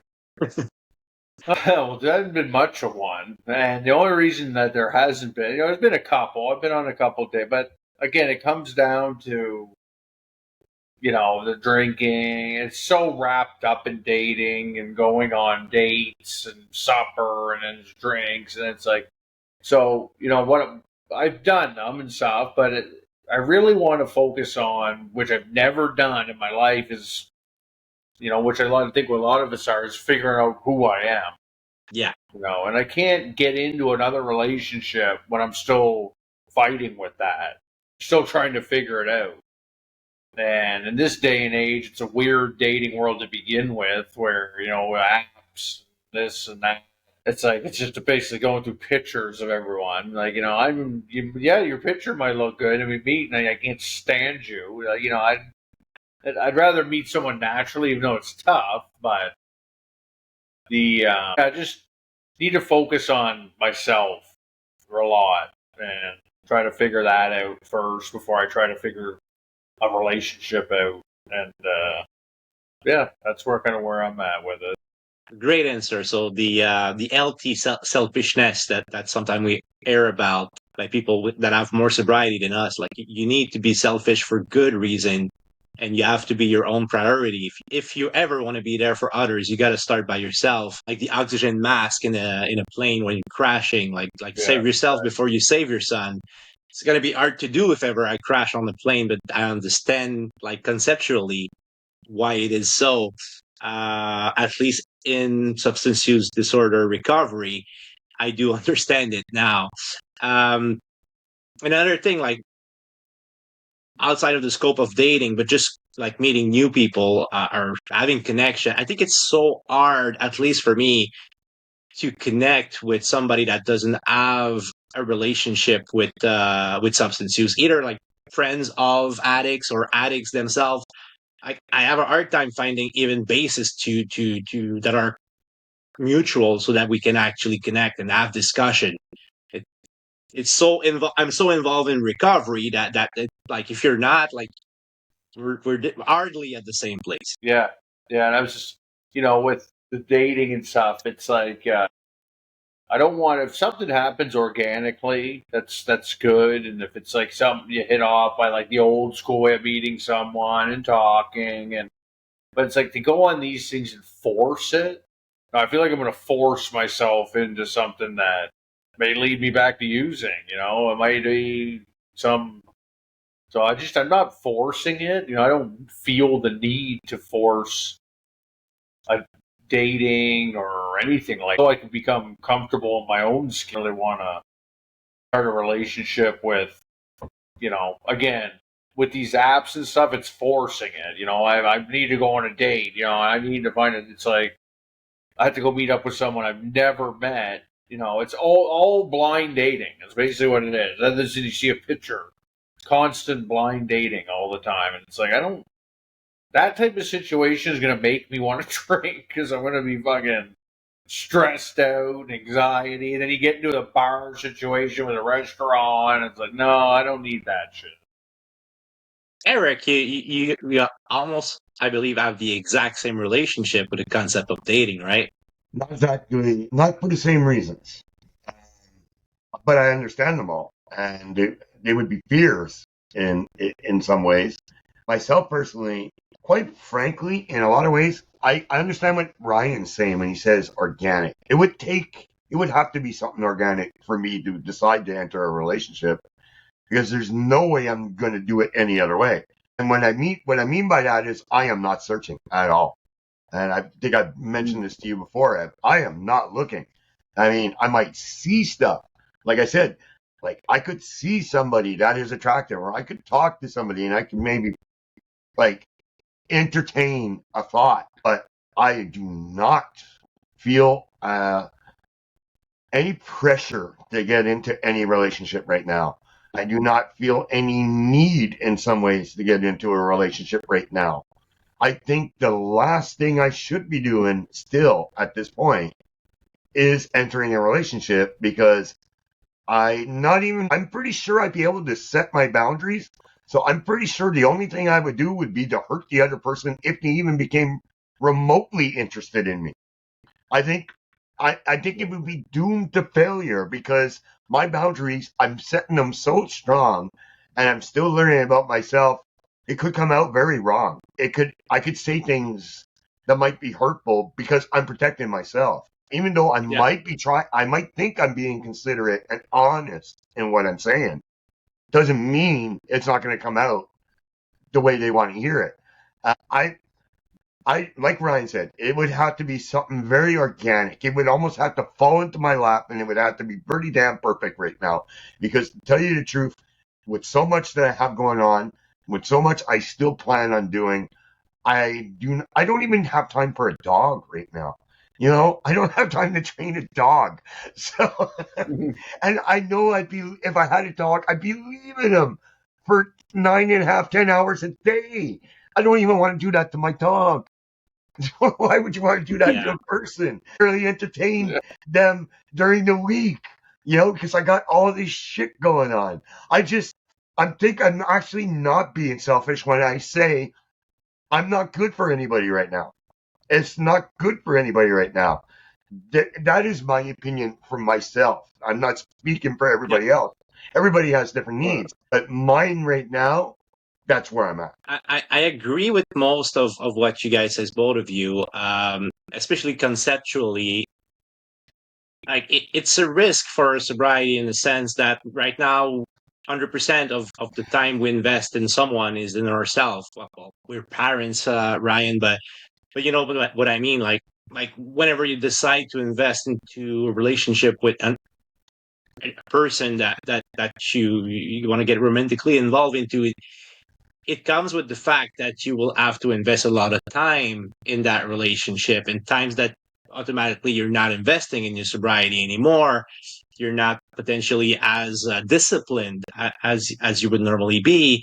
So I think that those are the greatest risk factors for me. But I like the nuance you both have. Like it has to be organic and it has to actually be natural and flowing. So I kind of have the same requirement, but I would also add, in the same way that I'm able to build genuine and trustworthy relationship with you guys, recovering addicts, it is also a requirement before actually considering going into something that's committed. It has to be in absolute transparency, and the likelihood that somebody will stay knowing what my life looks like right now is it's a dumpster fire. It's essentially what it is. You don't want to get burned, you know. But if someone's is okay and accepts me the way that I am, and I go in the same direction to that person, I think it could work. But boundaries are so important. Like I'm not ready to jeopardize my success with recovery. I had of course, not plan on dating ever in my life again when I got sober, as I was married at the time, and I'm codependent. I'm very codependent. It's an harder addiction than any substance for me. So there's also that, like getting into a relationship comes with a potential relapse on codependence, which definitely leads me at the same place again. So all of those risk factors make it almost impossible. So it's not the fact that I don't want it. Like I crave romance. I want that. But getting something that will respect my core values, that will respect my sobriety, that will respect my limits is near impossible. We are very complex and demanding individuals as addicts. Yeah, if I got into a relationship and I was going to meetings, and the second I heard like oh, you can go to that meeting again? Like, I'd be like, okay, get the fuck out. Yeah. Exactly. Boundaries. That would be, yeah, I totally get you, because Oh, that yeah. would be like, have you not heard? Because I know I would blurt everything out in the first date or two, right? It'd be like, Yeah. are you not listening to me when I talk about this shit? Yeah, exactly. And then you go, you gotta go to another meeting? All right, and we're done. Another meeting. That's true, the way you say it too. Another Yeah, meeting? I Like, when can is it going hear to it. I end? can hear it. You in these friggin' meetings. Yeah. Here's the door. Right over there. See ya. See? And that didn't sound kind the way you said it. Here's the door. Yeah. See, you're hurting other people. Proves my point. But it's true. But We need to set these boundaries. We need to set these boundaries. We know this. yes, Ryan knows Yeah. this. He's been through this before. This is why Yeah. we're talking to Ryan now, is because we knew we were going to be getting this experience. But I'm not dating. I think someone here is entertaining the thought of dating, and I think he's in the center of the screen. well, we not sure if I'm going to be the center at the right or at the left. The blender is happening after the fact, but it's well, I met someone, and it goes pretty well so far. It's been a week, so I don't have enough data to come to a conclusion. And everyone's different too, right? I mean, if you met someone and you feel like, I'm not against it, but it would have to be something that happened, that I wasn't forcing it. I wasn't just I've been in enough relationships that I'm all right just being on my own right now and dealing with life, for the first time on my own, like without drugs and alcohol, I should say. And it's empowering, definitely, to be able to do things and handle stuff and handle money and figure it out without every cent I have. Being more concerned about having enough to buy drugs and alcohol than I would be concerned about rent. I need this much money to get drunk for the next X amount of times until my next paycheck, and then it's just a sad way to live life. Yeah, that was the only time I was good at math. It was making sure I had enough money to buy more. Which was pretty easy. Funny, I didn't buy anything else. Exactly. Yeah.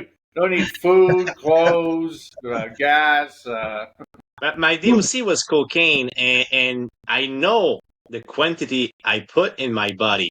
I just don't know where that money was coming from. Like, it has no fucking sense, because I didn't miss my payments. I have a family of 5, so my expenses were quite high to begin with.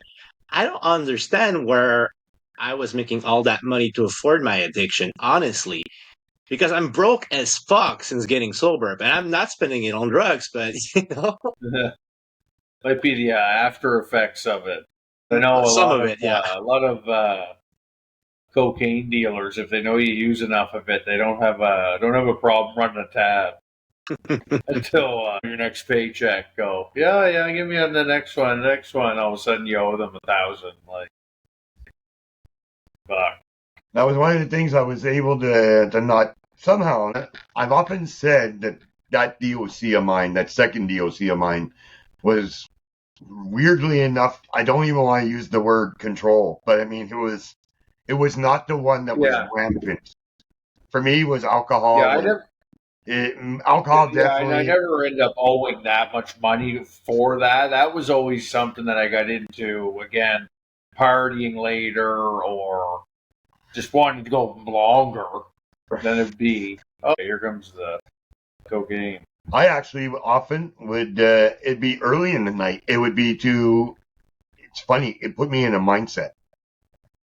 And I would have an even keel mindset because I never blew through bags, right? So they lasted. They kind of like kept each other. It was like I had an equilibrium doing them, which was very strange.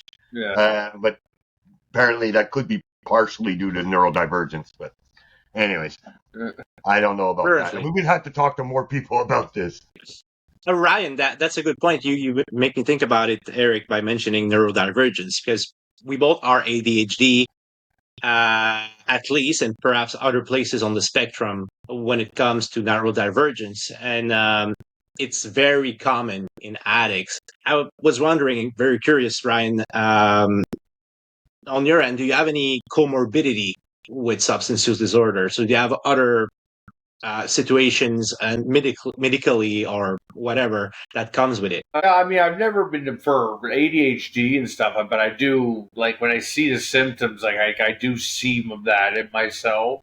Anxiety disorder was something that I got. When I think back on it, I did have anxiety as a kid.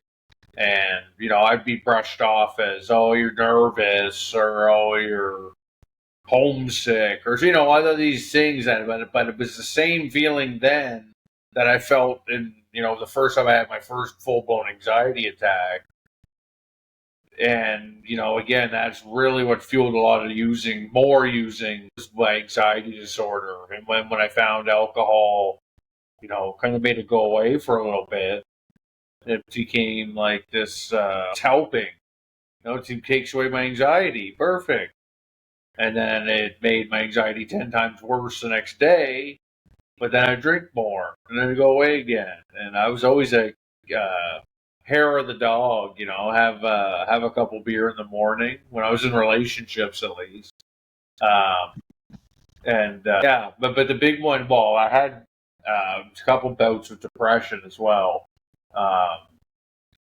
Really bad in my early 20s, like to the point I barely get out of bed. Again, the drinking was fueling that.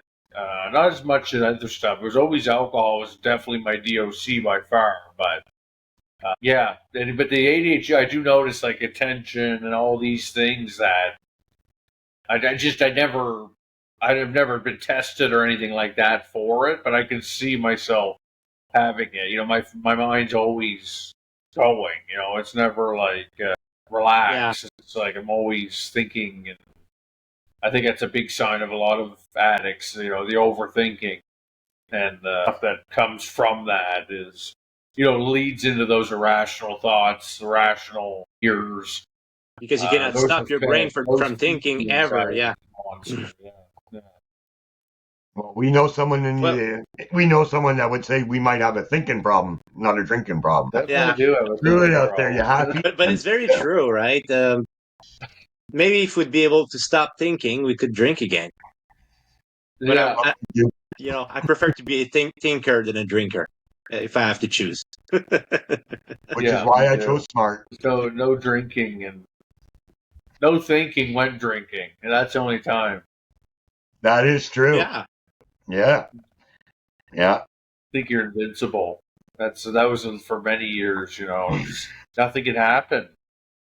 I drunk a lot. That type of shit. That nothing ever happened. Never had an accident or anything. But it was, think back on stuff like that is just another reason to keep me sober today. But I don't dwell on that stuff because it's over and done with. And it's already happened, right? So what's the point of, staying in that spot? And that's what happened. My last relapse was, I was day one again and day two. And then as soon as I start feeling myself again, because I've been sober and I know what to feel, it was like right back to that. This is why I need to do this and stop looking back. Even at just a relapse that happened a couple days ago. Don't stay with it. Move past it, because if I stay feeling sorry for myself or upset that I've slipped or relapsed again, I'm just going to keep doing it. So at some point you have to stop and move forward and cut the ties that are holding you back, because if you don't, for myself, and I will go back to using 100%. And everyone's program is different. So, if you're listening to one person say, do this, and you try it and it doesn't work. Oh, well, he said this works for him. And it said, I did that for a lot of time too. or Eric said this works for him. I try, it doesn't work for me. Said this, and then that drive myself crazy because all these things are working for each individual person, but in reality, I need to find out what works for me, not what's working for Eric and what's working for Ever. I can try to use stuff that they're talking about, but I have to figure out my own path in doing this, and it can't be based on what's working and what's not working for other people. And that's been a big thing that's helped me, stay in my own lane and stay sober. I have maybe one last question for you, Ryan. Like we so often air people, places, and things. For me, people has changed dramatically. Like I barely see people from my past life anymore. Family excluded, of course, but like I don't entertain those friendships actively. I believe you come from a rather small town, so the circle around you is probably remained pretty much the same, right? Not really. With any situation, whether it be friends or with family, again, I have to look out for myself first. And whether I'm offending someone, by not coming to whatever, that's your problem. If you're offended by that, I don't really care because I need to look out for number one. And the people pleasing part of, well, I'm going to go anyway because they'll be mad if I don't. I can't, that can't be part of, my journey at this point in my life anyway. And, I still hang out with some friends, and then, it's true friends will still stay with me whether I'm sober or not.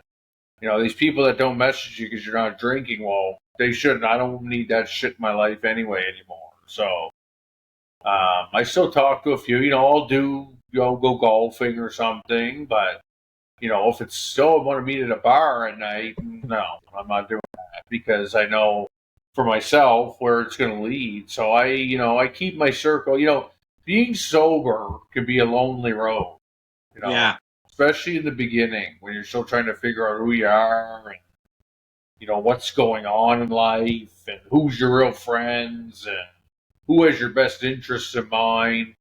But in reality, for me, it all came back to all this outside noise needs to go away and be concerned what people are thinking and feeling and about my sobriety. It should be me being concerned about my sobriety and me being concerned about what I'm going to do to stay sober today. Because the people that are at the bar don't give a fuck that I'm an alcoholic. They just want to go down and get drunk and have people to do it with. I was that person.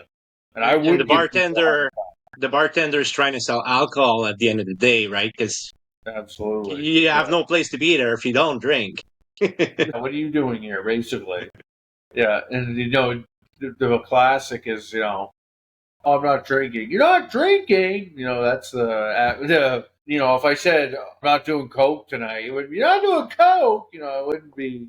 It's not. You don't get that same. So it's like you're looked down on, or not down on, but like, oh my god, what's wrong? Because if you don't drink, what is it? You're sick. You work at 5 a.m. tomorrow. What's your fucking problem? Or like what problem do you have?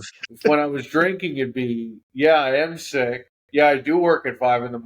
They give me a fucking beer. Like. Exactly. That's true. And I used to drink on my antibiotics and everything else. I'd be sick enough to go to the clinic or hospital, get diagnosed with something, virus or infection, whatever. Here's the antibiotics. Fucking downing a beer to fucking take them, And then I'd have, oh, absolutely. Somebody would be like, my girlfriend would be like, it's not going to work if you do that. It'll be fine. And they just say that in the bottle. Yeah. No, it's fine. It's in the body. I mean, it's good. Don't worry. It's for the weaks. It's not for the alcoholic like me. That's right. Yeah. Don't you see what I'm doing? I haven't killed myself yet. I've been trying. With alcohol. Hey, guys, we've been talking for almost 2 hours. Yeah. Ryan, thank you for being with us. We were looking forward to have you, and you've definitely pleased us with your presence. Anything you would like to add or emphasis on, or the floor is yours? Yeah, no, I was excited when you guys told me that you guys were doing this, and I was looking at podcasts, and I've listened to some that are on, Spotify and stuff. So I was excited to see that you guys were doing this. I was definitely excited to get on with yous and talk about what was going on, and just talking about our experience. Because that's all. At the end of the day, that's really all I have is sharing the mistakes that I've made to hopefully help someone not make them in the future. And just, the strength in community and the strength in meetings is what this keeps me sober. It's a big part of it, I should say.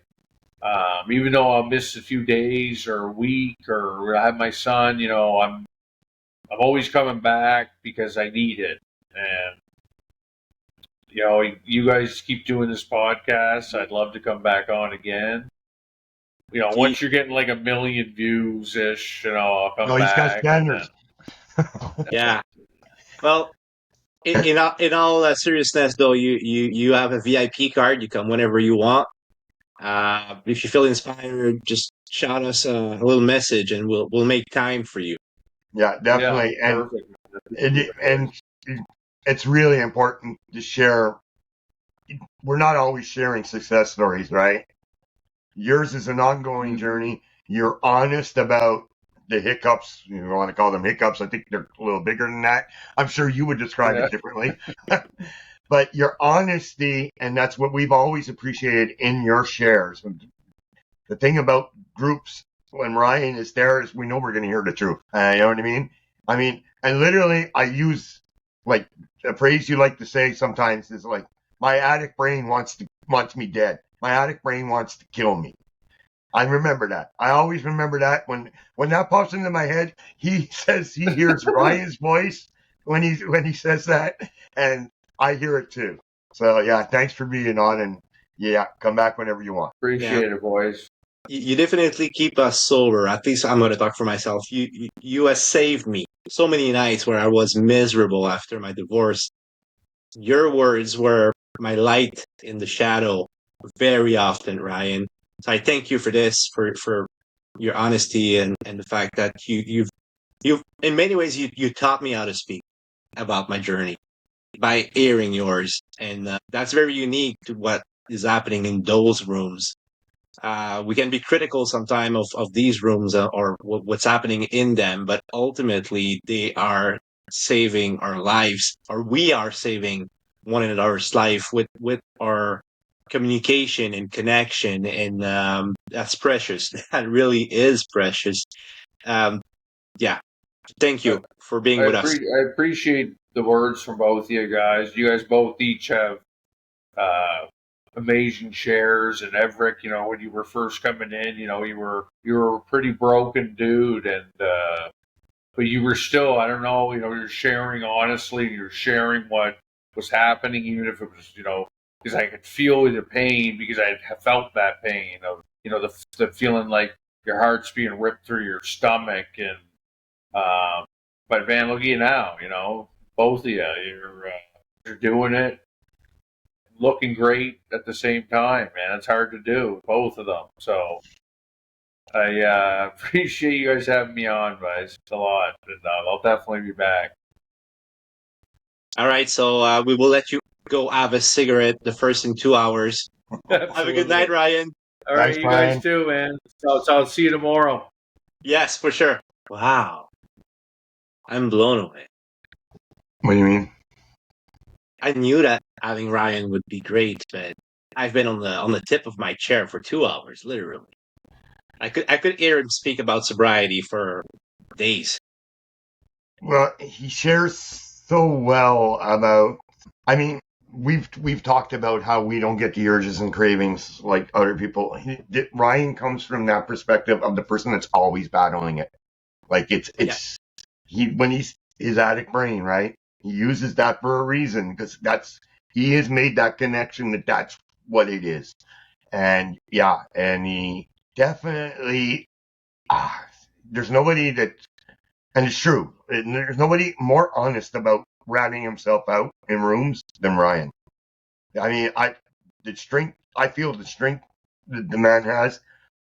that he's in a place where he's not giving up. Like you said, I'm never giving up. He's never given up getting sober. No matter how many times he falls, he's going to get back up. He's going to try again. And whenever I'm having a shitty day, like I'm on the meeting, but I hear Ryan speaking, I remember to myself, like, well, if that guy can succeed with all that shit that went on in his life, but he's still resilient, he's still fighting that battle, and obviously in love with life. Why am I complaining? Like I can do it too. It's a matter of mindset, and that what Ryan reminds me daily. My mindset is 99% of the solution. Because that's how I decide to react to life, right? And we have control over that said mind. But it's easy to lose track of that. But not if you're around Ryan. Ryan will remind you daily. The accountability as well. Like he said he did in the past, but I never heard him blame anybody for anything that happened in his life. Like we're addicts, and if we slip, if we relapse, it's on us. It's not because somebody did us wrong or life is so unfair with us. No, it's because we decide to use. And that level of honesty is quite rare.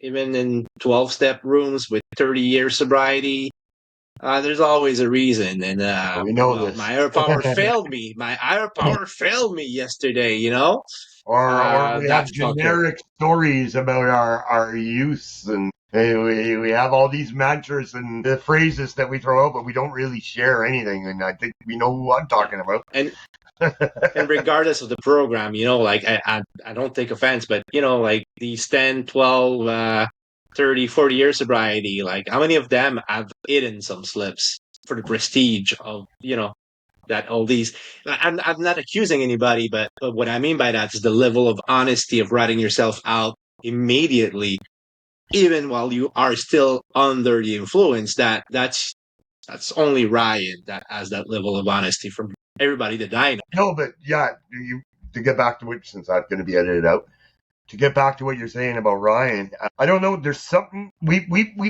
met Ryan in Ottawa, and we face to face. And we've seen him at his calmest and his most serene, right? In our presence. Yes. So when he talks about, and that's what I mean, what I get the most from Ryan is that, because I talked about feeling that pressure of my brain attacking me. I understand when Ryan talks about, this addict brain, this addiction, this of two minds.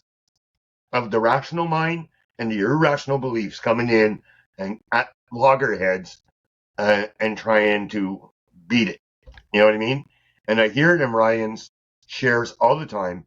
And we know it when he comes in and he's rats himself out. And when he rats himself out, those are some of the most painful things I've ever heard, because we have to watch this guy that we like, and he is ashen face. There's guilt. But he manages to get back in the fucking room. He manages to get back on the horse. He might look like shit. He might be angry with himself. It comes out in his shares. There's a bit of self-attack there. It's normal after that. But yeah, this guy is just like, he perseveres. It's amazing. I mean, yeah, go ahead. I never relapse, and I strongly hope that I never will. But if ever I do, first person I'm calling is Ryan, because I want. If I'm going to relapse, I want to relapse like him. Yeah, I want to do it like him. Right. Yeah, really, eh? I mean, and there'd be no one more receptive to that call than probably Ryan, right? Because he's going to be able to tell you everything you need to know right now, right this minute. And as we are told when in treatment or by moderators in the rooms, like if somebody's using, you should take your distance, you should cut communication. And it's very true for most people.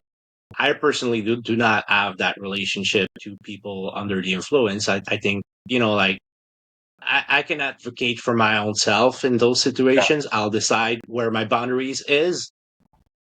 But those that know they can call me, like they know they can call me under the influence, I'll be there for them. And I've picked it up from Ryan again, that differentiation between being on a full blown relapse and a liability versus being struggling in a phase where you are using, but you are still attached to your sobriety, and this is where you're still adding. You just hit a tree, going down, and you hit a tree, but then you get back on your skis and keep going to your destination. And maybe that's naive, but I think I would be able to decipher people that are full of shit versus people that are actually mindful about their sobriety while slipping. Yeah, I don't think I could have said it any better. Yeah, everything. That's just, in a nutshell, there's just I don't know. I used the word perseverance. I mean, it's it. He's not giving up. It's that acceptance we talked about too. To come to terms with who you are. And I don't mean now in your journey. I mean at the moment when you look for help. You have come to terms with your present state, your past state, and you don't want that to be your future state, right? I think we can agree on that. So the acceptance of being an addict or an alcoholic or both, right? And he knows this. And the thing about Ryan is the struggle is so presented to us on so many different levels with him in the room. For the newcomer, it must be amazing. I remember it was for me, because here was this guy talking so passionately about the dangers, about the pitfalls, about what to watch out for. And then, I'm sorry to say, but when I seen him fall, this person I thought wouldn't. That's the thing about the rooms, right? It's the humanity in the rooms. The amount that you care about people and you care about their journey. And you're just like, you're hoping, you're praying, you're hoping, depending on who you are, that this person is coming back, right? I think I heard you say you're praying. You do that? I used that word because some people do. Yeah. I didn't say I was praying. Don't try. All right, I think that's the perfect way to end this podcast. Eric is praying. Oh yeah, sure. End it on that. Thanks for that night. I also I wouldn't have anybody else but you as a co-host on that podcast, and I hope we get to do that many years if we keep enjoying ourselves like that. Yeah, me too. Good night, man. Same to you, buddy, and good night to our audience.